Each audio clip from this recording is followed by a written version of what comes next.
Hey guys, welcome back into Bauma 2022. We are at the Wacker Neuson booth with Gert Raketseda. He is the president and CEO of Wacker Neuson Americas. And Gert, tell us a little bit about I know that your message here to everybody coming into Bauma is meet the future. So as you said, meet the future is our topic, and we have three topics under this meet the future.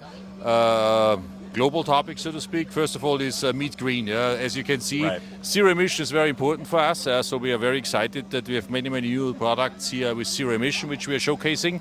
First and foremost, we are announcing at the show here a new battery alliance, one battery. So Okay. there will be a common battery solution which we use in our compaction equipment, so to speak, and which is also open for certain of our competitors. What is the advantage for our customers? They don't need to change technology, and it's interchangeable. So we're defining a standard in order to promote this very important topic. The charging solution, Oh, okay. because how do you get the power to the construction site? Sure. Because Yeah. when we talk about zero emission, we talk about the full life cycle. Right. So we also have a charging box here, 25 Oh, kW cool. hours, which is nothing else than a big battery where you can charge our existing and now new zero emission products. Still not, it's in the prototype stage, so to Oh, speak. okay. It has 25 kW hours capacity stored. And if you think about our for example, 1.7 ton excavator has the same capacity. So Okay. you can charge a full load into the EC17E, so to speak. So it's not about quick charging, because at the end of the day, all our products are designed that they can run through one shift. Yeah. And at the end of the day, you can use this then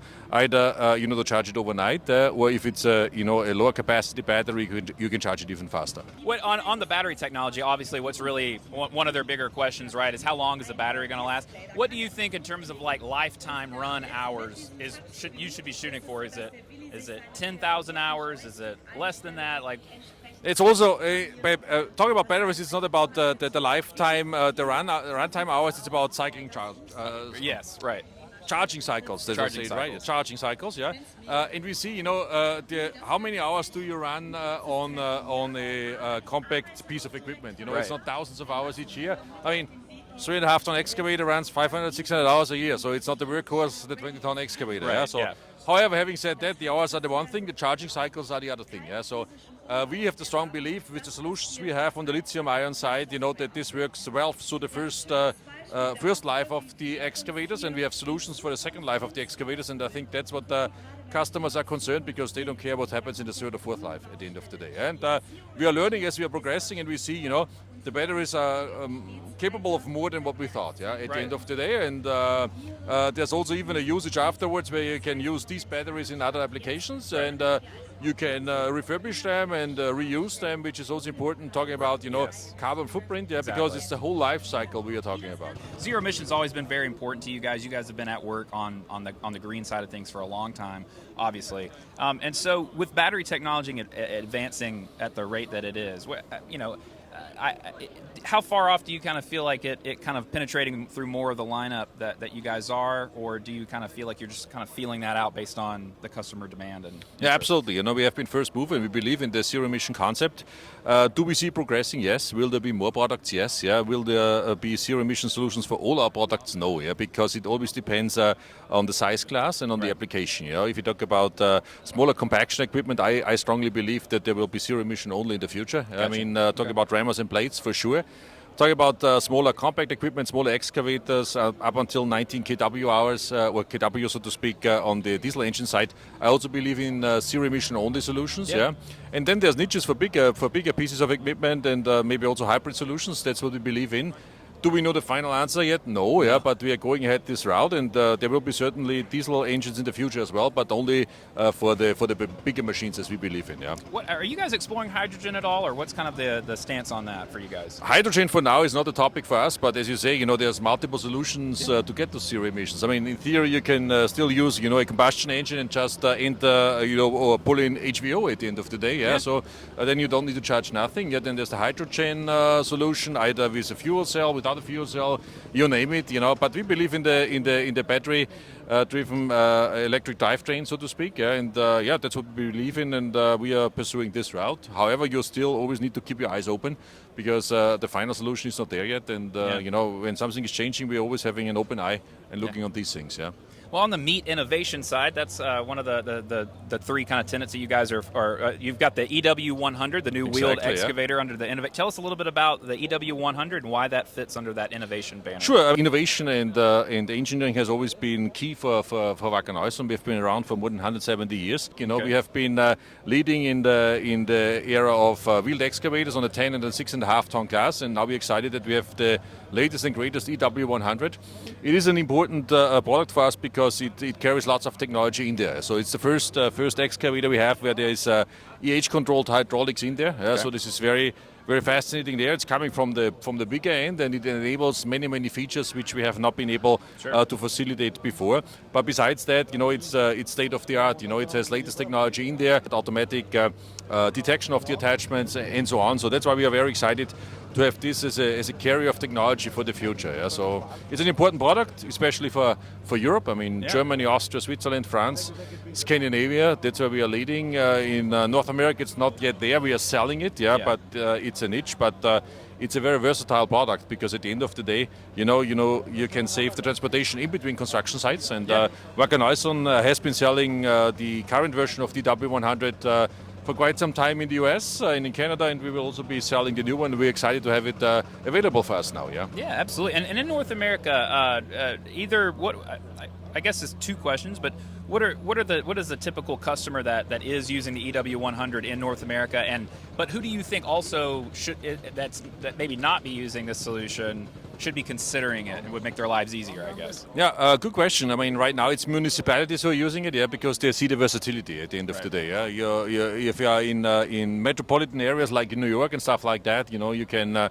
go from one side to the next and you don't need a truck. So this is a competitive advantage. Wheeled excavator is a known concept in the US as well. On the bigger side, on the smaller side, it's not so well known, but we're always first movers. Like we also did it, for example, on the dumper side in the US, where we also promoted this concept, and we believe in it, and we will keep pushing it further and try to find niches there and believe in the product. Right. Well, is there anything on the innovation side that you guys are showing that you want to talk about a little bit? Sure. It's not only the EW100, which is the flagship, talking about innovation. We're also excited talking about dumpers on the 4.5 ton payload class, the DV45. Dual view concept where you can, swivel the seat, to overcome the topics of safety, where we developed the dual view concept, as we call it, further. Okay. Which means that it's not only the seat which is swiveling around, it's the whole cab. Right. So it's more comfort. You can, right now, the dual view, you need to turn around manually. And we have seen if you are, standing somewhere on the hill, it's tricky to move around. So that's why we changed it, not only swiveling the seat, but swiveling the whole cab.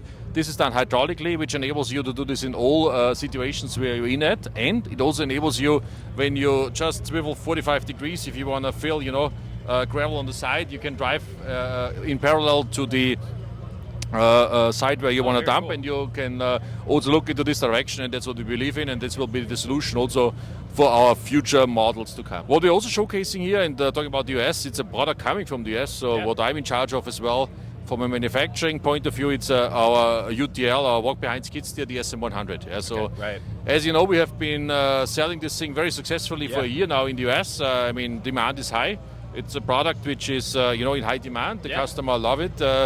Our engineers have done a good job. We listen to the customers, and that's why we wanted to showcase it here as well, although we know that there is no market at this point in time. But I can tell you, I've been there myself whenever it was possible at the SM100 here, and we have received very positive feedback. And I can also announce today that we are going to introduce this in Europe down the road as soon as we caught up with the high demand in the US. So nothing to worry about for our US customers. They're first, we fulfill your demand first, but it's good to see that this piece of innovation is also, very well accepted on this side of the ocean. What do you guys, what are you contributing the SM100? It's a fantastic machine. It really does.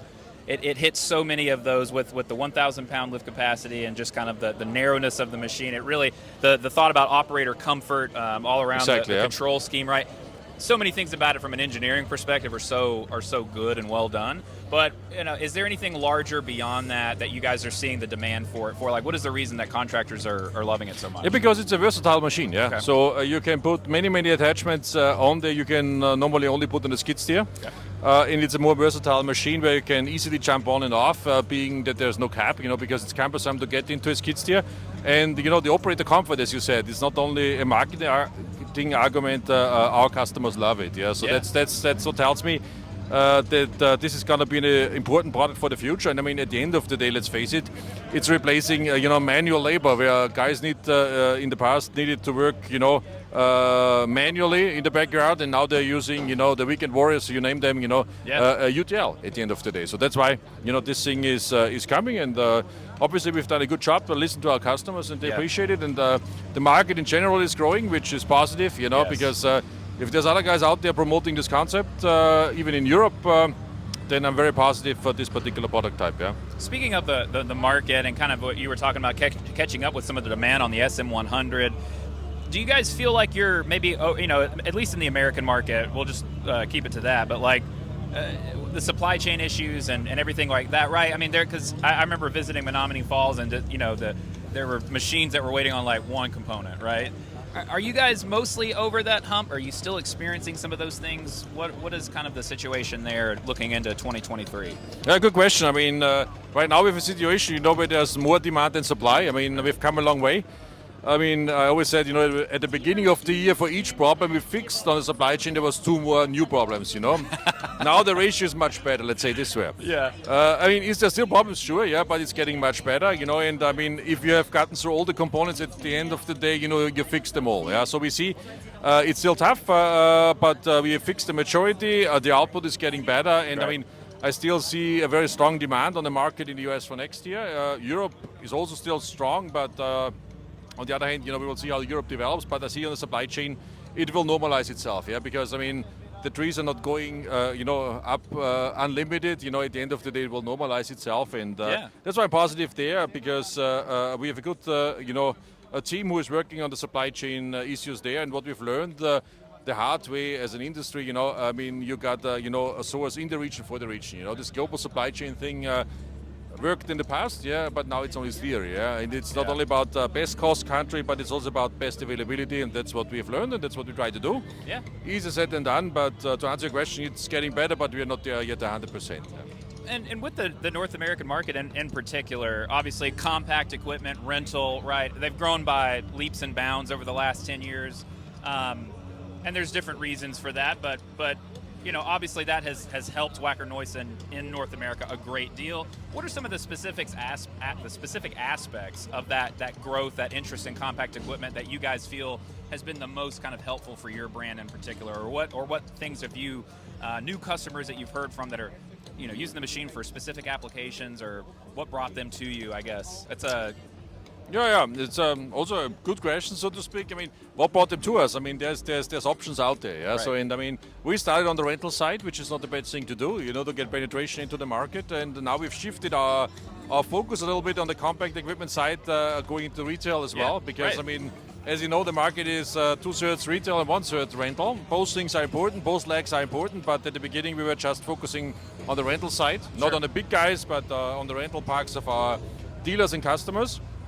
And now we're also going into retail, which helps, the penetration which we generated on the rental side to utilize the benefits for retail. Yeah, absolutely. And that's what we see. And other than that, it's always, that we listen to our customers and differentiate ourselves by technology. Yeah. So these innovations we're talking about, whether it's zero emission or whether it's the dual fuel I was talking about, this makes us unique, and not innovation for the sake of innovation, but making our customers more efficient. Yeah. That's what is driving us. And last but not least, I mean, what our DNA is, where we are coming from, it's about, we are, world market leader in compaction. Rammers and plates, that's our DNA. There we have the best product. We are somebody, so to speak, and that's what our customers and also our dealer partners appreciate. And that's, for me, the recipe why we stand where we stand. Do we still have a long way to go? Sure, yeah, but the numbers tell us that we are heading towards the right direction. Yeah. What are some of the interesting things that you've heard from customers, or some of the feedback that you're getting on the product from this show? Yeah, there's basically 2 topics. I mean, one topic is triggered by the current situation. When can I get my machines? When can I get more machines? Yeah, to be honest. Yeah, right. Fair question, a good problem to have. Yeah. Yeah. The other thing is all around zero emission. You see, customers are interested. There's I wouldn't call it concerns, but there's question marks. Yeah, How does right. this work? How long does the battery last? How can I charge it? How does this work? Because they're used to the diesel concept, to the combustion engine concept, and we see lots of interest. And I think the economy is changing there, and the interest tells me that we are heading towards the right direction. We now got to find answers for the whole life cycle. It's not only about putting a battery into a piece of equipment. It's about charging, what happens at the end of its lifetime, and also looking towards North America, the compaction equipment, we are already selling the zero emission stuff. On the CE side, we will start next year. And, the questions tell me that even though it's a little slower, maybe in the US, it's coming there as well. Absolutely. Gert, thank you so much for your time. Thank you. Very much appreciated. My pleasure. For all the information, the hospitality. Guys, thank you so much for watching. Thanks again to Gert for joining us. And stay tuned to Iron Pros TV for more coverage from bauma 2022. Thank you so much again for watching. We'll see you next time.